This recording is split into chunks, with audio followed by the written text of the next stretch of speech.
Good morning everyone to all of the attendees joining from Europe. Good afternoon to those of you that are joining from China, and welcome to today's webinar, Pricing Strategies for the Chinese Market. First of all, I would like to thank the organizers of this event, USME Center, EIS Enterprise Estonia, and Trade Promotion Europe. We are going to have a focus today on the specific pricing strategies to be adopted for the Chinese market, taking into account all of the factors that should be considered in drafting a pricing strategy, such as import tariff and all the other components that build up to the final price, as well as understanding how to be competitive in the Chinese market by assessing your competitors and their pricing strategies in there.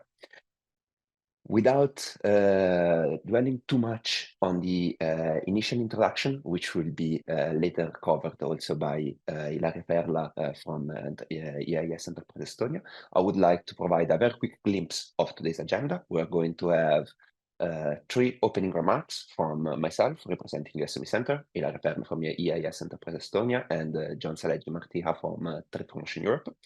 And after that, we're going to focus on our keynote speech on pricing strategies for the Chinese market, provided by Rafael Jimenez Buendía.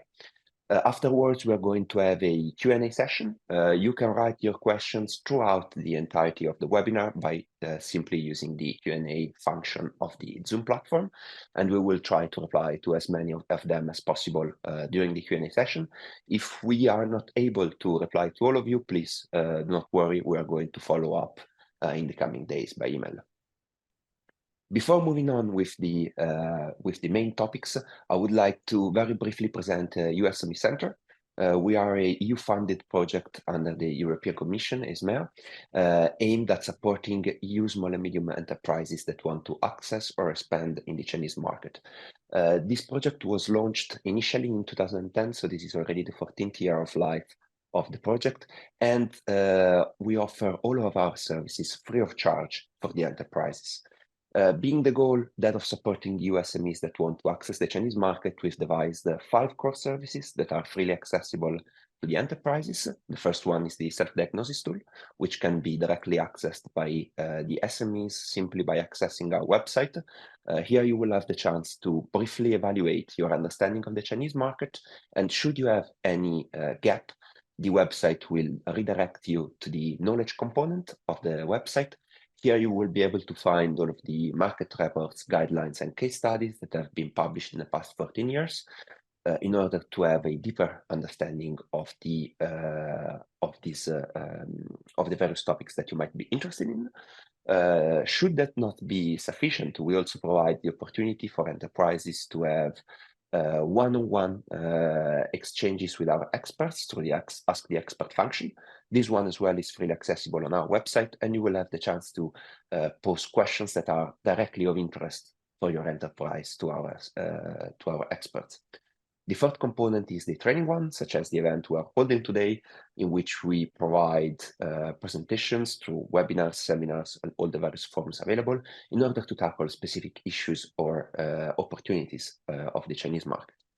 The last component is the advocacy one. The goal here is that of providing a voice, a venue for the enterprises that are already in China, in order to collect their issues, their problems, and then make sure that their concerns are heard at the governmental level in China. I would like to stop here for the presentation of USME Center. You are more than welcome to check our website to learn more and to reach out to us through our email address. And I would like to leave the floor to Ilaria Perla from EIS Estonia for her welcome speech. Thank you very much. Thank you, Davide, and good morning, everyone in Europe, and good afternoon in China. Thank you from my side as well for joining this webinar on pricing strategies for the Chinese market. I am Ilaria Perla, and I am the market advisor at Enterprise Estonia, the trade promotion agency of Estonia. And to the Estonian companies that are today in the audience, I would just wish to share one point, that if you would need any support in understanding the Chinese market or to navigate any complexity that you are currently facing, you may reach out to me via email or via LinkedIn. So do not hesitate to get in touch with us or, well, yes, with the USME centers. They provide excellent expertise as well. Now, coming to the reason why we have selected this topic for our joint webinar with Trade Promotion Europe and the USME Center, and why we have selected Rafael as a speaker for today's webinar. I would not go too much into the technicalities of perhaps China and its economy, but there is one point that should be in the head of everyone, and that is that China, you most probably know already, China is the country that manufactures most of the goods that we have in our hands. And for this reason, it is very important that you create a narrative that presents properly the advantages of your product or service when you are offering it to the Chinese counterparts. Of course, one of the most important components is the pricing. Why it is so important? That it's because when you have a manufacturer in China that it's producing a similar product or service as you are offering, then they may choose not to purchase your product, because unless they see a perceived value that it's overcoming the price of what they can find already on the market, they would never choose your product.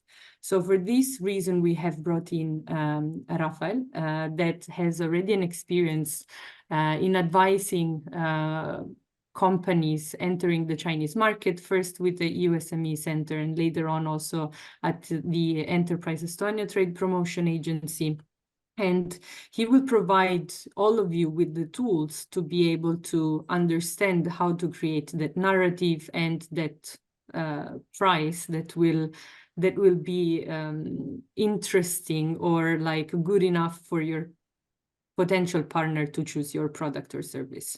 I will then perhaps repeat myself once again that it is important that you get advice when entering the market, and this is why me as a trade promotion agency is here today and the USME Center. So do not forget to come to us with any question that you have for entering the market.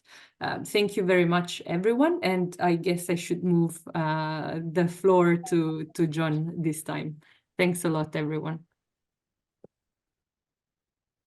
Hello, and yes, thank you, Larry, and thank you, Davide, and also thank you, Rafa, for being here, and also to the companies that join us today for this webinar. My name is John Salegui Martija, and I'm based in Brussels, where I work for Trade Promotion Europe. Trade Promotion Europe is the Association of European Trade Promotion and Agri-Food Promotion Organizations. And well, we are a recent organization, but we represent a variety of European countries. So our membership is made up, of 32 organizations from more than 20 countries. So this would be your enterprise Estonians from different countries in Europe. And yes, we are an associated partner to the EUSME Center in China, as we share the mission and the vision, let's say, as well, of helping European companies, and particularly SMEs, finding new markets abroad. And in this case, well, China, of course, is a market of great interest for European companies. And well, from Europe and from Brussels, we see that the Chinese market is changing, and the perceptions and the understandings that we have of this country also need to be evolving, and they need to be up to date. So with that in mind, from Trade Promotion Europe, we also want to make sure that European companies doing business in China or interested in doing so are well equipped and are well informed as well to be able to navigate the Chinese market properly.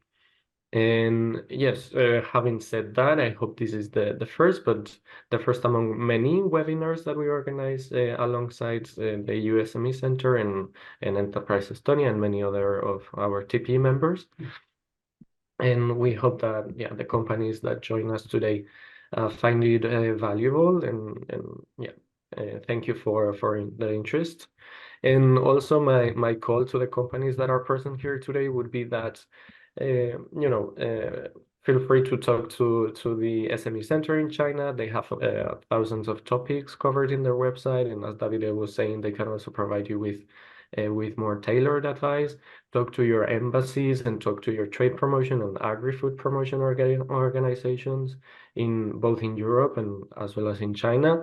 There is a whole network of organizations that are there to help you navigating markets abroad. So I would call on you to take advantage of them. They will be very happy to help. So yes, from my side, that's it. And thank you for the organizers once again, and thank you everyone for joining us today. Thank you very much, John. I think we can now move on to the keynote presentation. To this end, I would like to give the floor to Rafael Jimenez Buendía. He is an experienced trade specialist. He has had the chance to work in China for a food and beverage importing company, as well as he already worked with USME Center as well as EIS Estonia in the past. So he's definitely an extremely knowledgeable speaker. We're very glad to have him with us today. So thank you very much, and the floor is yours, Rafael. Good morning, good afternoon, depending on where you are. Thank you all for asking me to deliver this simple presentation, because I'm talking to small and medium enterprises, which usually do not have big pockets or deep pockets to spend a lot of money, like if they were a multinational company. I have a weekly newsletter, which if I'm able to promote here is for one reason. First, because it's free, so I'm not selling anything. You're feel free to subscribe. And second, because it's truly popular and only talks about one thing, which is on a weekly basis, which is trade and the European Union. So if you want to subscribe, you're very welcome. No publicity, no spam, no nothing. So trust you will always get nice information about what's going on in trade with the European Union in China, both imports and exports, okay? Some reminders before we start. I mean, no matter what are your plans as an SME for Europe, for China, do not forget to protect your intellectual property, whether it's your trademark or whether it's some other intellectual property assets that you might have, like patents. The thing is that the European Union, through various bodies, will provide you with free of charge of advice on how to do this. So please do not forget, because you will avoid many problems in the future if you don't do this, all right? Also, as Hilaria said, and Davide and John, never hesitate to ask whatever question you may have, someone else had before, for sure. So it's very rare that a question you may have does not have an answer. Do not trust the word of mouth. Just ask the experts, which they provide free advice. They will point you in the right direction, and there is no stupid question. There are just correct answers or not correct answers. Also, if you plan to attend some exhibition, you need to do specifically for China some previous homework. You need to work during the exhibition, and you need to do some after work when the exhibition finishes. And China has some peculiarities, so seek for free advice from the EU SME Center if you plan to attend some exhibition in China. Not to be surprised of some things that you might do before, during, or afterwards, okay? And now, let's fix something today, which is, and we have seen this very often, no matter if you sell B2B or B2C or industrial products, or if you sell consumer products, usually the SMEs, maybe not the large companies, but the SMEs, when a potential partner in China says your product is too expensive because you have shown your factory gate product prices to the client, or you have sent by email, the company in Europe, the SME, does not have a clear narrative. It starts in a loop of discussion of my price, blah, blah, blah. The thing is that the Chinese person or the Chinese potential partner is thinking in terms of the yuan price on the shelf, while the exporter in Europe is thinking on the correct factory gate price, which includes the necessary gross margin for me to make my goals of gross margin, exporting, etc. So it's two different worlds. One is thinking about including the duties, the taxes, the margin that the importer wants to have, the margin of the shop, the money for promotion, the warehousing cost, etc. So there are two parts talking where one thing thinks my price is correct from the factory gate point of view, but the other side thinks that price is impossible to have a correct price in yuan in China. So how to do this previous homework to know how your product fits within the Chinese market in yuan is the topic of the presentation today. I do it in a simple way, and when you see some blue text, that means that there is a link that will take you to the resource where you will find all the information in English. So you do not get lost trying to find out where I have got the information that appears on the screen. Okay, all free resources, no cost. Ilaria mentioned this, but I will insist on it. There are many countries in Asia, but there is only one which has some unique aspect, which is no matter what your product is, for sure there is one company manufacturing a product in that category in China. From the 10,000 categories that the United Nations book says in manufacturing, the Chinese have at least one manufacturer in one of the categories, in all categories. So yes, you can find caviar Chinese, and they export caviar from China. And you can find something like ground power units for aircrafts, this machinery that keeps the power of the plane when it's off and connected to the ramp on the airport, to the finger. So there is a whole variety of things that are manufactured in China. So this is different from Vietnam. You can go to Vietnam. It's an Asian country. It's a developing economy. It's growing fast. But they cannot say everything that is needed in the world, at least there is one manufacturer in Vietnam. That doesn't happen in Japan or in Vietnam or in South Korea or even in India. Okay, but it happens in China. So you need to expect that you will find someone that has something similar to your product. That's what I say, you need to have a solid rationale in your expectations, okay? An interesting thing is that checking the price will help you a lot, even if after analyzing the price in China, you decide that China isn't a market of interest for you. That's why it's an interesting exercise, because you will be able, why don't you try to export to China? If you do this analysis, after doing it, you might say, it's not a market for me, for the price structure. So you know why you are not exporting to China. Or maybe because everyone is supplying there. Most of the world suppliers in your category for sure are interested in China. You can learn from their strategies, what they did.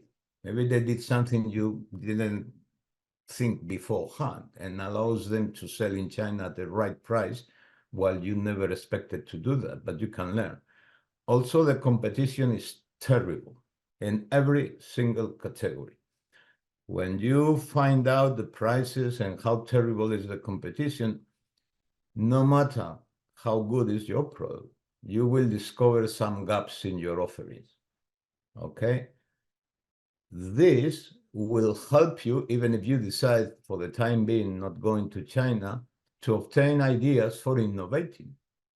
So it's a bed test or a place to test how good is your product. And maybe you can return home and say, we need to do first this and this, and in 2 years, we will be ready to export to China. I don't know if it's the packaging, the size, the volume, the price maybe, color, shape, etc. But doing this will help you a lot, okay? So finally, if you understand the price points of your category in China, will increase your credibility in front of any potential partner. There is nothing that makes more fun for a potential Chinese importer than realizing that you have no clue of what the price structure or the price tranches or ranges of pricing for your category in China. Because they notice that you don't know. And since you don't know, you will not have an answer for the objection, you're very expensive. And they will push you. Or they will not answer to you. And if they don't answer, that is bad things, but maybe it's because your export price is way off what they were thinking. Okay? So we will fix this today, learning, giving the tools so you can do at home, pay nothing in your office. And it's just a set of examples which are real and will help you to understand the point. Let's think first, because the presenters always forget B2B. Consumer space is very important, but let's put some examples of business to business where you are not selling to an end consumer, but instead to some sort of integrator or middle company that will do something with your product or will do the sales of your product. So imagine something, because I put the example in the second slide of the ground power unit at an airport. There are companies in Europe that sell GPUs. And they may think because China has 100-something airports and is building airports every year, something that does not happen in Europe. We are not building new airports every year, maybe in some member state one, but in China, they build quite a few airports every year or enlarge. So this is an interesting machinery that some SMEs in Europe do manufacture. They might be interested, and actually they are, in selling in China or finding a partner in China which integrates and sells to the final user, which is an airport. You need to find who are the Chinese suppliers. We have put here in blue. That means that if you click there, you will go to places where you can find the price, the export price of every product made in China. Okay? So this is a particular example, but you have many suppliers of ground power units in China. This is giving you already a hint of what is the export price of your competitors of products made in China. In this particular case, a company which is based in Shenzhen. All right? So you have now a range price, and this you can do alone in your office. You need to repeat the process, because in China, manufacturing is not only made by Chinese companies, it's made also by foreign companies, which are also in these places where they put the publicity of the products and their export prices. Okay? So you iterate the process and you find out also who, not Chinese, is manufacturing in China. And then, of course, you are competing with that company also in China if you plan to export your GPUs to China. These companies also publish, and this you will need to have at hand, what are the specs, the specification of the products. Print them and keep them at hand, because we'll need a little bit later to make the right comparison. Okay? So after this step 3, what you have in hand is you have a list of prices for GPUs made in China, either by domestic companies or by foreign companies, and you have your own export price, because you know, and you have your own specifications, and you have the specifications of others. Okay, because usually these specs, general specs, are published and you have them at hand. Of course, you have your factory gate price, and this is a headache for many SMEs, but it's easily solved. You need to calculate what will be the duties, that means that what you have to pay to clear customs, the duties and the taxes of this particular machinery to have the landed price of your product in China. It is a straightforward, trust me. If you click in this blue word, you will go to a European Union maintained database, very easy to use. The name is Access to Markets. And then there you just introduce the code, the export code of your product. In this particular case is 65 something. I cannot see clearly my screen, but there you have. And if you query what are the taxes, the duties in China customs for this particular product, and also tell me which is the VAT needs to pay, you will, in a straightforward manner, to find out that the tariff is 10% and the VAT is 13%. For whom? For you. I mean, you say, my company is XYZ, I will export from the Czech Republic to China, and actually the whole European Union is a single trade space, so it doesn't matter if you are in Paris or in Prague. China considers the same trade space. But you will find that for GPUs, if I export something to China, when clearing customs, we'll need to pay duties 10% of the CIF, and VAT will be 13%. So now, after step 4, what you have is you have your export price. Of course, you can check with any freight forwarder what is the cost of sending from your factory to China your machinery. So that will add some money to the cost. You can calculate what is the landed cost after applying the tariff and the VAT. I insist, go here to Trade Europe, which John represents here. They have this database, easy to use, that will tell you any tariff, VAT, and even restrictions or documentations that you need specifically for China. You just write, I'm exporting this and that from Estonia to China, and there you are. You have all the information. So now you have your export price, you have your specs, you have also the landed price, and you have the prices in China. Now comes a very important step, which you need to do alone and being, I would say, brutally sincere with yourself, which is you need to compare dollar for dollar. What is your value proposition compared with what you have checked already exists in China? Don't be naive. If Chinese airport or the third-party integrators that may want to know about your product, your GPU, they believe that your specs are more or less the same that what they can find in China, and they do not see a reasonable difference in price, lower price, they will not switch.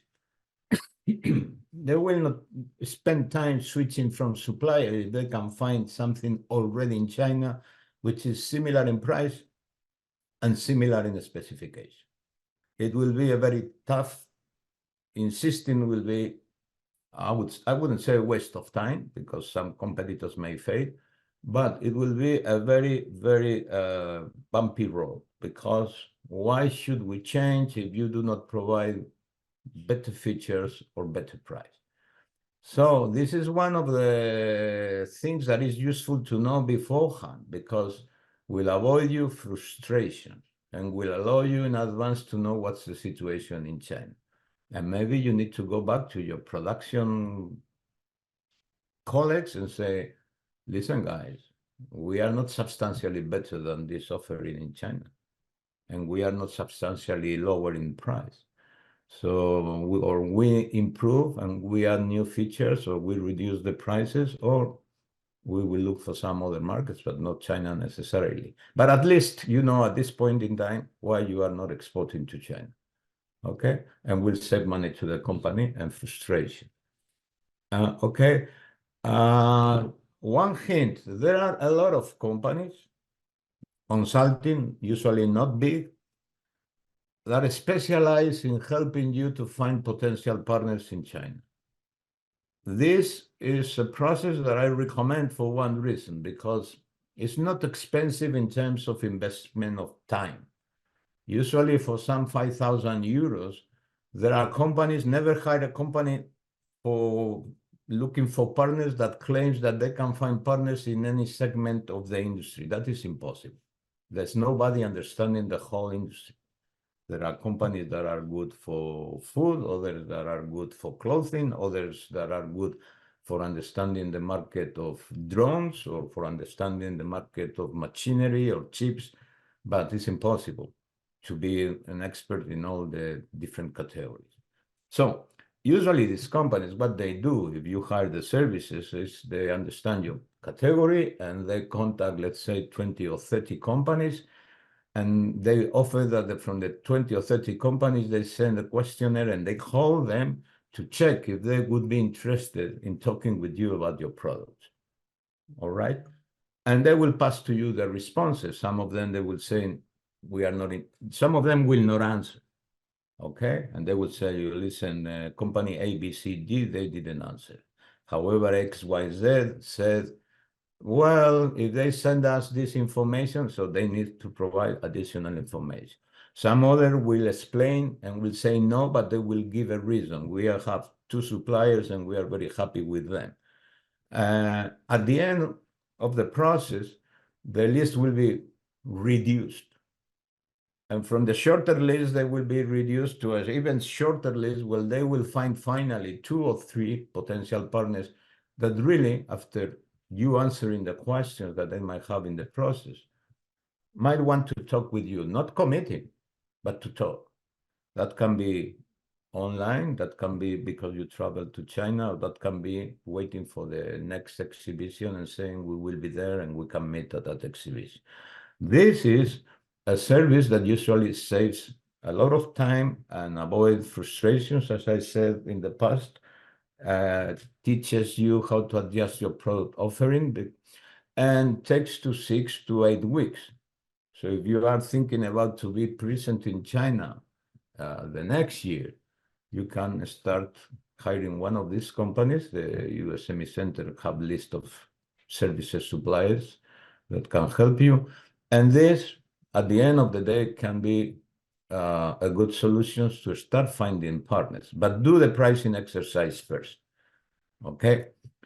If your analysis of the pricing is successful, try to put your boots on the ground by planning to attend an exhibition pertinent to your category, okay?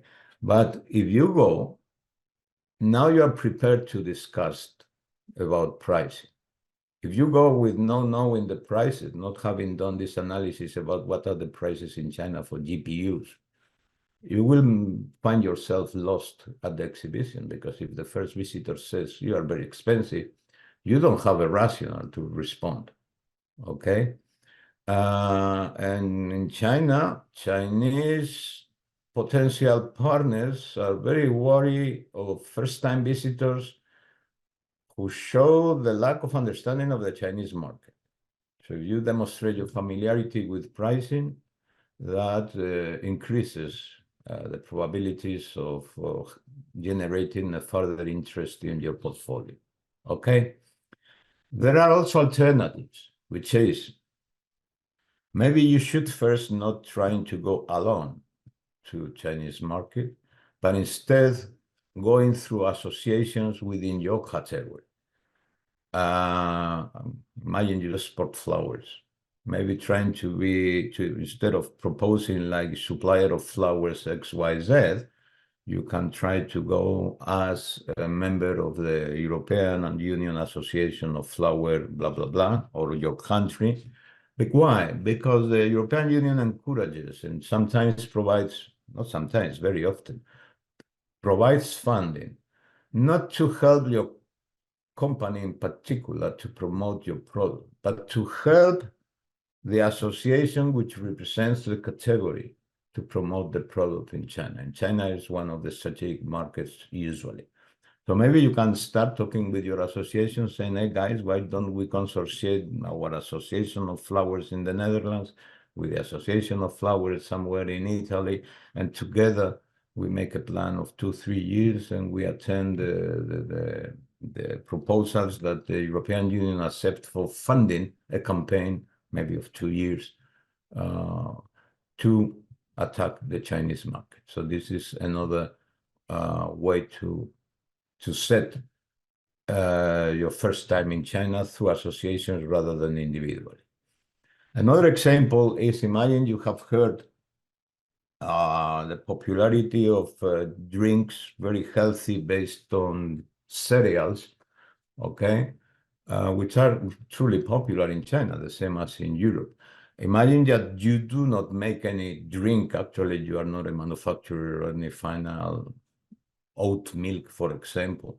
You just provide flakes of oats in bulk, okay?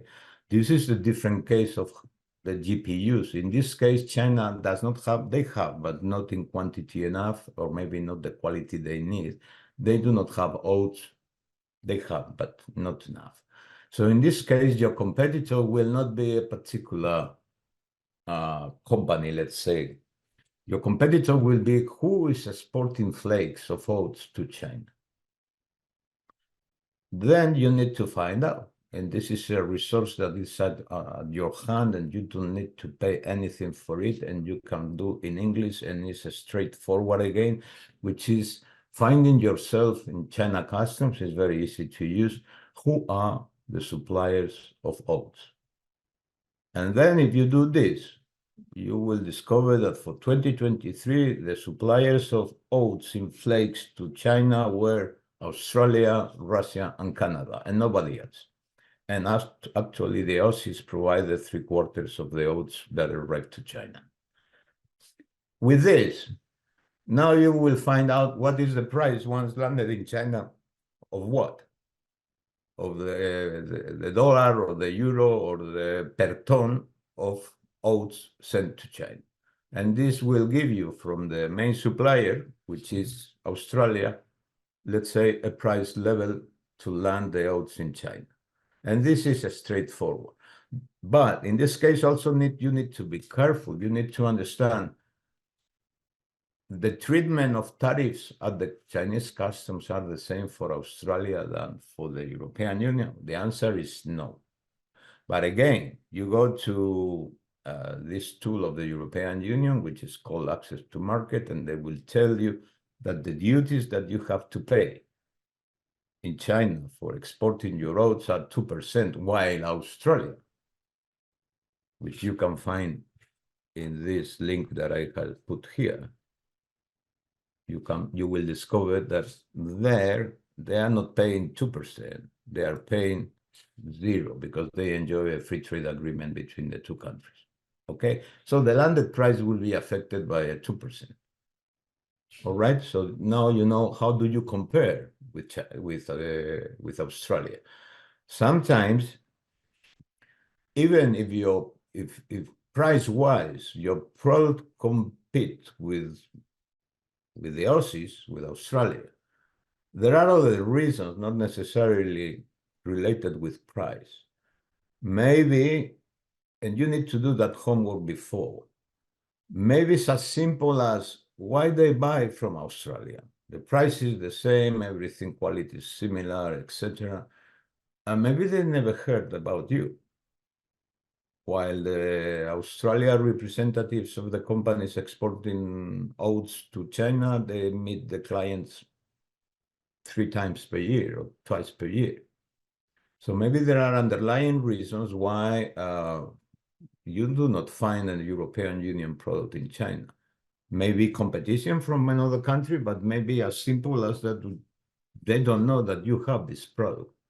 Price is not everything, it's very important. So think that sometimes the lack of response of potential clients in China might be related with the price, but might be also related with things that they don't know. The same, we don't know everything about China. Chinese sometimes don't know little about your particular country. Actually, they might not know even where the member state is. They know France, but if you go down the smaller member states of the European Union, they might have confusion in their minds. So try to mention European Union, you say, oh man, European Union, and that every single Chinese know what you're talking about. Okay, then you can give specifics if you are in Lisbon or if you are in Tallinn. Okay, so repeating what I said for the GPUs.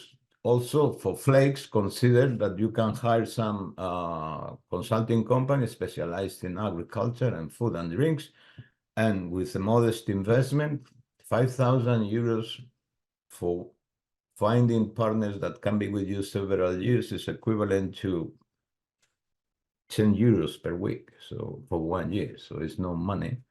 And if you get 2-3 potential partners in 6 to 8 weeks, and you close a contract in 12 months with one, you have produced a very nice shortcut to land to the Chinese market.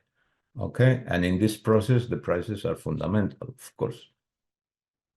And same recommendations I gave for the GPUs, and same recommendations, even more, for whatever is food, because you might, with some associations, to consortiate, to apply for some funding of the European Union, to apply a multi-year program, multi-member state program that allows you to attack the Chinese market. Not yourself directly as a company, but as the association. In this case, I don't know if the Flake Association in whatever member states might probably be interested in applying to some of the programs which has budget from the European Union. For consumer products, this is a bit different, but it's the same story, which is, I have chosen a random product, which in this case is mineral water, which is, you need to find the price tranches for your category in China. And also it's a straightforward process. And you have to find some price points where you can have the very premium products or very exotic products, the very well-known products but imported, which means expensive, and the domestic product. You can fix, let's say, 3 price points from lower to higher, but you can fix more if you want more granularity. And now the next question you need to ask yourself is, where do I want to be in China? I have mineral water, I have 1 liter. What will be the price of my 1 liter in China? Will be a price to compete with an exotic product that is perceived as very pure water from some remote islands on the Pacific? Will be perceived as a very well-known worldwide brand, one of those iconic brands that is known worldwide? Or will it compete with a domestic product that you can find in any single shop in China? You need to decide where you want to be, okay? And for that, you need to know what is the price in yuan. So let's assume that you start with an actual price for simplicity of 1. Of course, this price will increase when you go through the different steps until this product lands customs, okay? So these calculations are pretty easy to do because you know now how to find out what is the tariff and what is the VAT that you have to pay at customs in China. So you know what will be the price after customs. Think about reasonable margins for importers and for the shop. For this particular product, might be the importer would want at least a 20% net, and the shop between 10 and 12% net, and add some money for promotion. So notice that here we started with €1 at the gate of your factory, and at the shelf, including money for promotion and samples, this has multiplied by 2.5. But you want to talk in yuan. So in practice, this €1, which is transformed in 2.5, it's equivalent to write the equation, every €1 at the gate in my factory will transform in 20 yuan at the shelf. So now what you have? You have a multiplier for this particular category, which roughly speaking works quite well. So for this category, every €1 at your gate will be 20 yuan on the shelf. The rest is straightforward. You can build the graph that you can memorize where the products are situated, more or less, excluding some particular cases, but in general it works.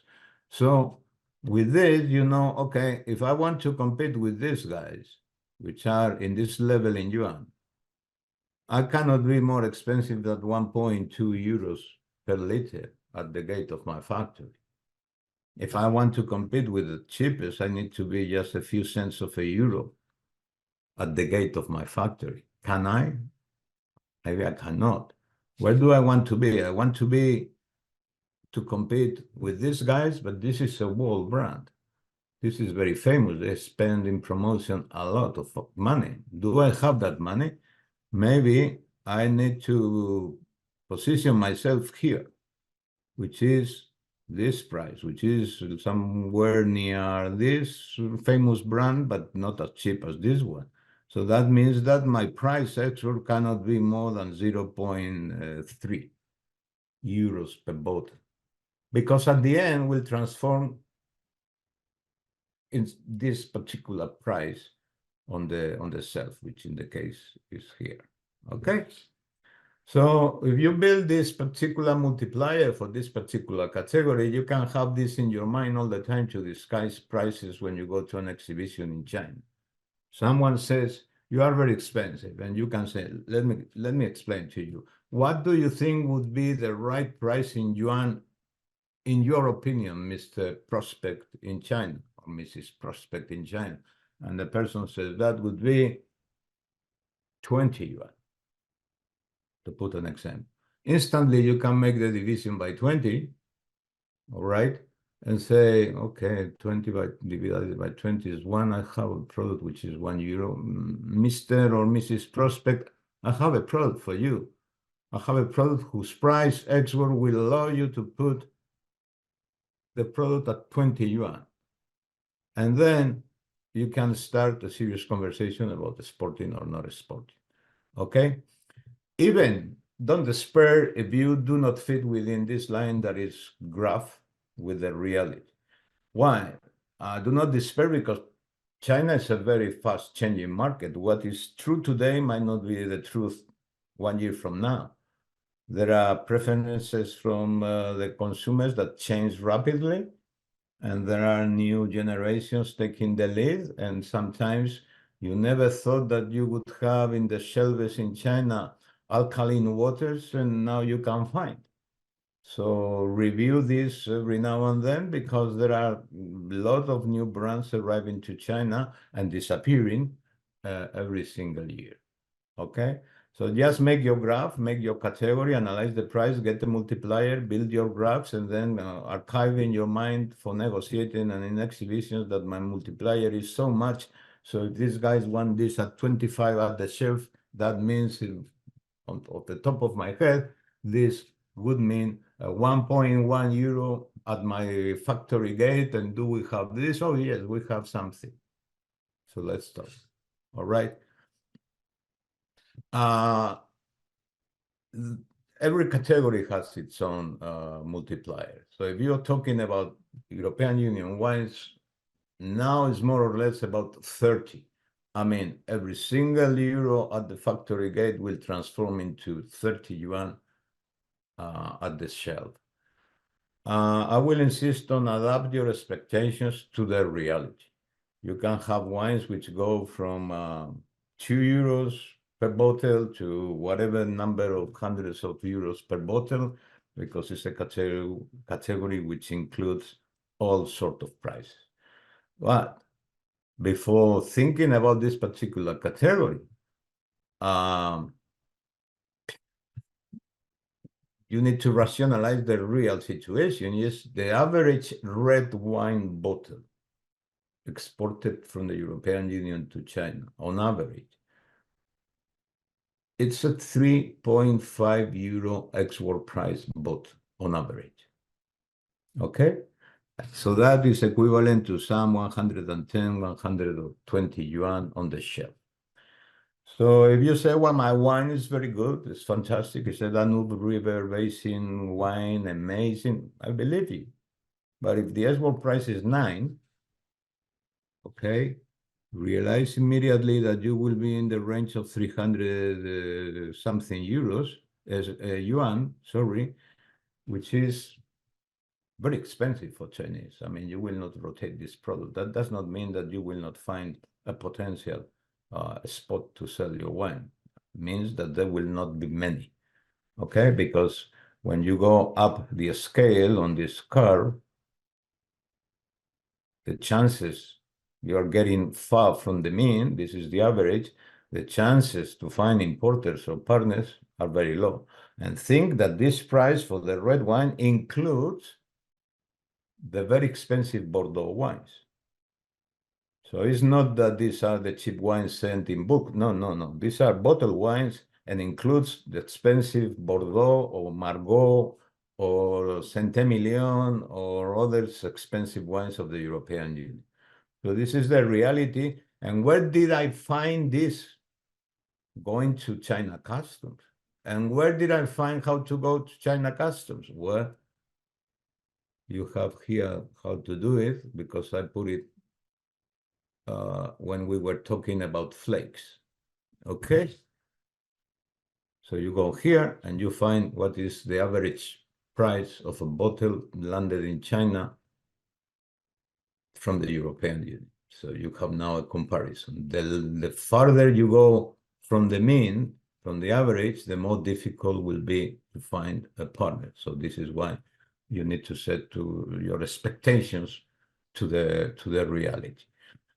In fact, if your agro price goes above 10 euros, well, it will go in yuan of charts. That's a product to be sold to very specialized boutique shops, premium shops, and you will have to spend some time to find which is the place to sell your wine.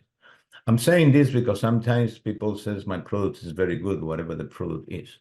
In China, like everywhere else, you need to explain why it's good in terms of the price and other characteristics and what the market needs. And in the case of wines, what the market is buying is a 3.5 export red wine from Europe.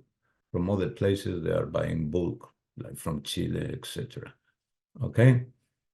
I say often that each category has its own multiplier. China is the #1 exporter of apparel and complements. I mean, clothing and complements for clothing. I mean, the ratio is like 300-1 compared with Europe. But however, they also purchase some upscale ladies' bag, and some of the suppliers are SMEs. Of course, we have the big multinationals of luxury, but there are some companies providing, in the case of ladies, some upscale ladies' bag, and the multiplier for this category is 33. But this can change, but currently it's about 33. Okay, so Spain is in this level. All right, these euros, which transform more or less in this yuan on the shelf. Above Spain is, I'm talking about European Union, above Spain is Italy, and above Italy is France. Again, once you know the category, you can know your export price, and you can decide with whom you want to compete. Do you want to be below Spain or between Spain and Italy or much below? Well, the smaller the price, export, you start to compete with China itself, so be careful. Maybe you want to be somewhere here to here, because if you go very down in price on the shelf, you will be competing with the power of China. Maybe there's nothing you can do. But you need to compete here with other European Union companies and decide where you want to be. And then this helps you to know if your export price is appropriate for the price range in yuan of the Italians, which you can find easily. All right. So as a summary, you need to know what is the scale of prices. Keep a price in yuan on the shelf, which will include the margin of your importer, the margin of the shop. Some allocate some money for promotion, which can be 2% of the expected revenue. Because once you do this, you can build a narrative. Now you have a narrative when you finish this exercise. When the Chinese counterpart tries gently to push you, saying your price is too high. If you have a short pitch built and ready for these objections, you can overcome the objection. If you say, no, our actual price will enable your clients to have the desired price on the shelf. And included in this price, if there is a net 20% for your company, the shop will get a net 10%. We are including the price and the additional 5% for brand promotion, plenty of samples. And also with this export price I have for you, for your company, if you make quarterly the goals, a 2% sales reward in terms of new products or whatever. So trust me, this is not high if you compare with the offers of others. But see, if the question of the objection is your export price is too high, and you cannot articulate a very short narrative to defend, then the chances you progress talking with the person are very slim. All right? So making the price analysis is not a thing that can be forgotten. You need to work some time on it. And it's relatively easy once you get accustomed for your category. To know about every single category is impossible. And I strongly recommend to practice and to get to the point to know very well what are the price point of everything regarding your category in China. And it's not difficult to achieve. You build your multipliers, and with that, you will be able to calculate instantly in the booth what is the right export, or probably the discount by volume that you need to tell to respond when they say your export price is too high. Closing, knowing the price of your product in China is essential, but there is one last piece of advice. Chinese partner or importers or potential purchasers, they always analyze carefully the entire supply chain of the product they are importing into China. They want to identify the pain points. The points in the supply chain from whatever to the shop where someone is making money or someone is increasing the price for whatever reason. Why? Because they plan to cut that cost. They want to increase the gross margins as much as possible, so they want to analyze each step, and wherever they find a step that increases the price, they carefully analyze why. Is this because these guys in Europe are using a carrier that is the most expensive carrier by sea in the market? Then what we can do is to use our own carrier. Is it because this? Is it because that? And if you do not find a product in China or certain categories missing in China, ask yourself why. Because maybe it's because it's not possible. I mean, it's possible, but it's not feasible in the sense that to put the product in China for whatever reason is very expensive. This what you see on the screen is sangria, Spanish. This maybe has changed recently. I need to recheck. But this, every Spaniard visiting China says, why there is no sangria and pre-mixed drinks? These popular things that have the sangria already mixed, okay? Well, reason is many countries tax sugar very heavily. So if you see the current prices of bulk wines, it's cheaper to purchase from Spain or whatever bulk wine, to add the sugar in China and to add the fruits in China and to put in a tin in China and to market in China. I mean, manufacture in China. So sometimes the duties include an element of uncertainty, and you need to factor that when building the price from your gate up to the shelf. I tried to make a very simple presentation in order to cover as many questions as possible. So, Davide, if I do not have more slides, but I'm here to answer whatever question might emerge from the audience, if there are. Thank you very much, Rafael. The presentation was, I think, extremely interesting, extremely also useful, presenting factual cases that we could take relevant information from. So I think we can open the floor for questions coming from the entities, the enterprises that are joining us today here online. So if you have any specific questions, any specific points, also any clarifications eventually, do not hesitate to write them down on the Q&A section that you can find on the bottom banner of the Zoom platform. In the meanwhile, I would like to clarify that we will also be providing the PowerPoint presentation to the attendees so that you will have the chance to use the hyperlinks Rafael was referring to earlier on. In this way, you will have access to all the database, all the resources that have been provided.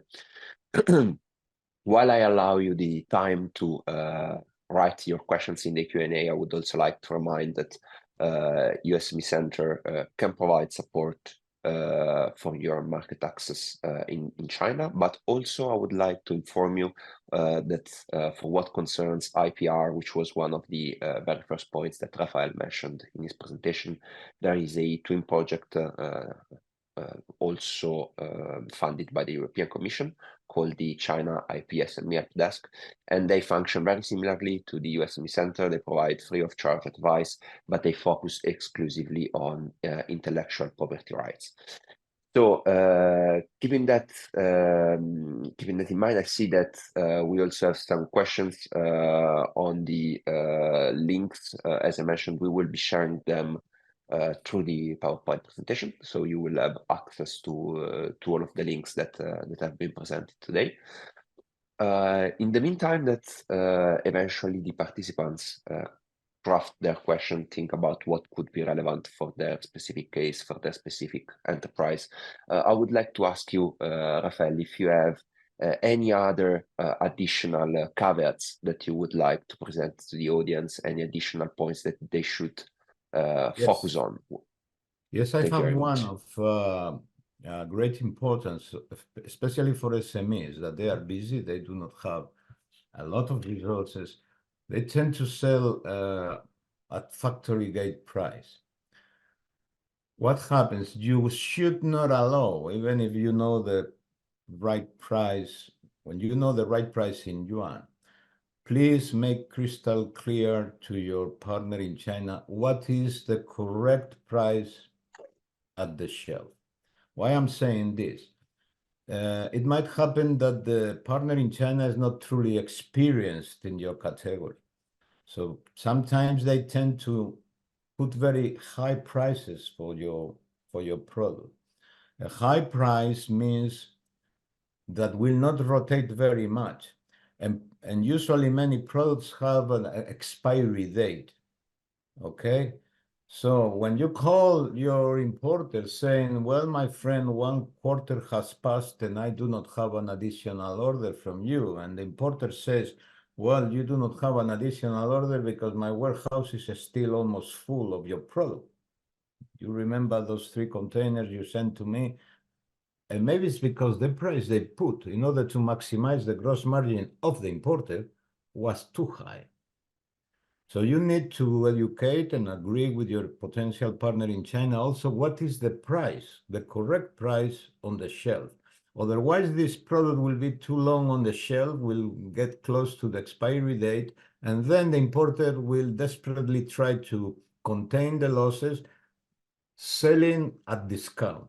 Once your product enters into a spiral of discounts in China, the online networks, which in China is everything, will notice that your product is discounted and discounted and discounted.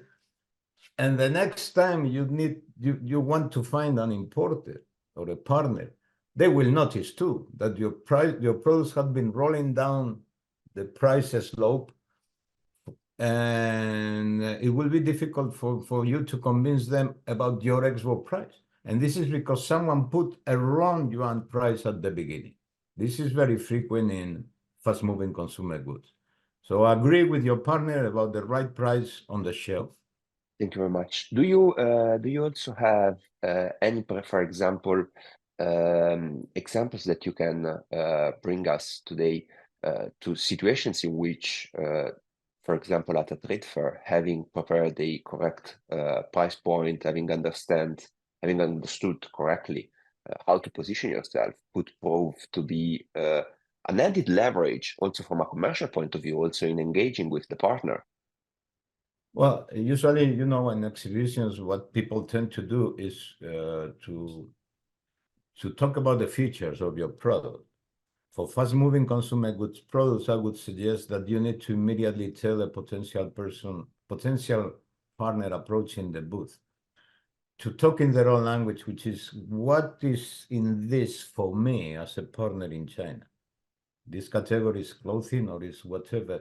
And if you talk in the terms of, listen, at this export price, you could put this on the shelf of retailers at this price, which is competitive with this brand and is competitive with another brand, and includes a nice margin for you, and includes a nice margin for the shop, and includes so many samples per year, and includes that I can return to you some X% if you make the quarterly. Then you're talking very quickly the language in the mind of the Chinese partner.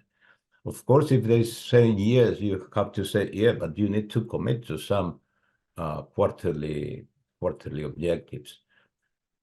This is what creates Chinese accept challenges if there are rewards. I mean, they are not afraid about challenges if they see rewards. Some other culture or countries, they want things very clear, very stable, no challenges, just everything very clear. But Chinese, if you say, listen, in the fourth quarter, you double sales, I will do this, this, and that. They used to accept these challenges because they are heavy workers and they like challenges rewarded. Not rewarded, they don't want to talk about. We have another question coming from the audience. Well, for the very first step, so what we've called your first research at your office, the sources that you provided in understanding the prices of potential competitors in China were mainly online sold products, so information that you can find through websites and sellers online. The question here is, how much can these prices be considered trustworthy, taking into consideration, for example, potential discounts or any specific policies that the platform we are browsing applies? Listen, this is a very good question for one reason. I mean, you cannot trust. If you're doing sourcing, never trust this price, okay? But what I'm trying to transmit is you're trying to sell. So what you will have is a ballpark figure of what the sector for your category consider is the price of a product. That is a ballpark, okay? That is export China, let's say it this way. Of course, there will be a final price, like you will have a final price from your export list. I don't think anybody in this audience will talk with me the same if I'm going to buy at Factory Gate 1 unit or 1 million units. It's a different level, okay?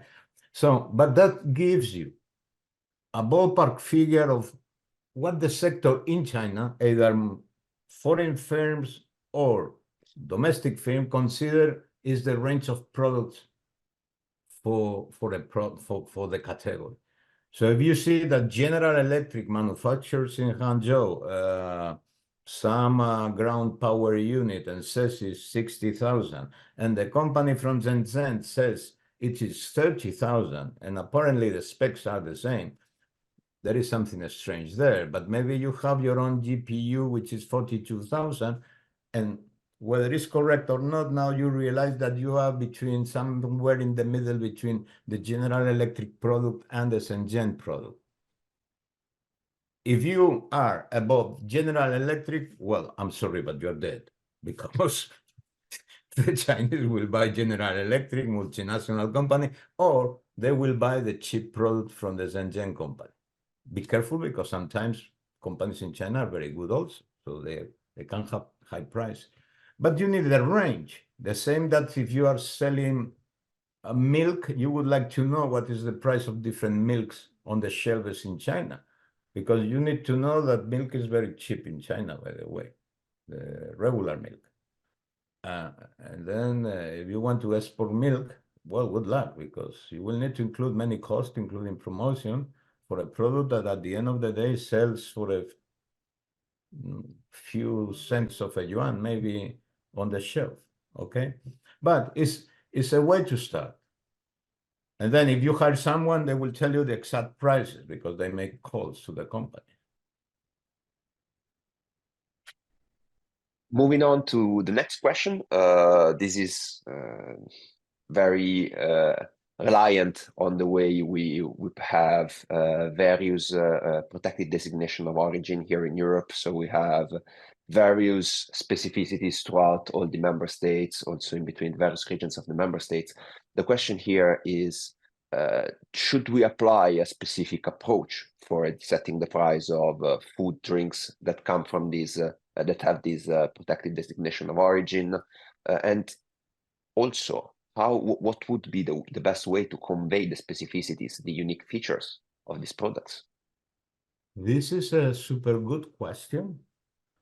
But here the experts do not necessarily agree, and this has to do with politics, has to do with preferences and people selfish. I mean, honestly, selfish. I mean, I hold the view, but not many people agree with me, that it would be better to address the promotion in China, but GI or indication, geographical indication, rather than by area, or rather than by wines from Spain, for example, or wines from Italy or from Germany or Bulgaria, which there are very good wine. I think the effort should be by local, because the wines are very different, and would be a common effort, rather than talking, I want to sell my brand. Okay, let's promote this type of thing. And the European Union is much in favor of doing like this. However, I have to say that at the end of the day, there are 27 member states. And you need to understand that the trade responsible of the different trade agencies, of the different members of the European Union, what they want to export is their own products, not the products of the neighbor. The neighbor is a very good friend, but each one has to defend its own products, okay? So sometimes there are some different approaches, but more and more, I believe that for China, Europe is more important than the individual member states. And my take is, in the future, it's better to talk about Europe than talk about individual member states. Even if some products are identified 100% with the country. I mean, you say brandy, that is for Chinese at the moment, that means France. That means cognac, which is a particular brandy. I mean, it's a deal that can be used, or a brand that can be used only by the French in the area of cognac. If you say olive oil, currently is Spain, but might be Italy in the future. If you say whiskey, that is UK, Scotland. So there are some identifications between country and product, which is normal, that could change in the future. There is a vodka in the European Union well sold in China and is made in France, which is surprising, right? But these people were able to articulate a nice marketing strategy, and they are selling more vodka to China than the Poles. And the Poles have the best vodka, and the Finns. In Estonia, also good vodka, Illyrian. One from the Saram Island, the one from Saram Island is very good. That I can tell you. Yes. We also have a general question, just to assess if what we've learned today does also apply to Macau, or if there are any specificities in specific areas in China that should be taken into account. Well, the jurisdiction is completely different. although Macau is China or Hong Kong is China, legally, trade-wise, it's like if you talk about France and Canada. I mean, they have different jurisdiction. Each of them have its own agreement with the mainland. Okay? So if you plan to export to Hong Kong or to Macau, you need to check the same things, but Hong Kong basically has no import taxes, so zero. Okay? And Macau also. Macau is interesting for some products because they can help you, especially for some food products that they would like to import, but the quantities will not be much. Hong Kong is still is a gateway to mainland, but less and less. At least for food and drinks, you need to. Hong Kong is a place on its own. And for other products might be a place of entry, but the jurisdiction is different. I mean, they have no taxes. So you can export to Hong Kong, keep in a warehouse there and use as a bonded place to re-export, I don't know, maybe to somewhere else. Okay? So, and the currency is different, Hong Kong dollar. So it's the same country, different trade jurisdiction. See that we're starting to receive questions that are moving a little bit away from pricing and more on the general terms of market access and custom clearance. To this end, I would like to remind all of the attendees that for these questions, they can reach out directly also to USME Center and ask our questions to our sectoral experts. So we might not be picking up these questions today, but please do not hesitate to reach out to us through our website. We will make sure to get back to you as soon as possible. Moving back to the more pricing related components, we have two other questions on this topic. The first one is related to how to get the ex-work price. I think the process that you showed us, Rafael, might be helpful if we show once again very quickly which are the main steps that you should follow in order to understand how you get from €1 at the in Europe to 22, 25 yuan on the shelf in China. Yes, imagine that today I'm the new export manager of a company XYZ, and it's a company, let's say in inland Spain, 100 kilometers from Madrid. And I want to export some drink to China. And I want to know what will be the price, okay? Because I'm new in the company, I have to accept the price list that my boss gave to me, which says, one bottle is €1, my friend. So until you show to me that you are truly expert here, you just follow this price list, okay? So what I would do to make a quick calculation, I would say, if I send this bottle to China, I need to pay truck from this small town 400 kilometers away from the nearest port, which is by road and cost a fortune. I will need to add so many cents of €1 to a bottle, which you can calculate easily, okay? For sending one container of this per bottle, the prices are public, will be so many euros divided by 10,000 bottles in pallets, in 13 pallets in a container, with so much money.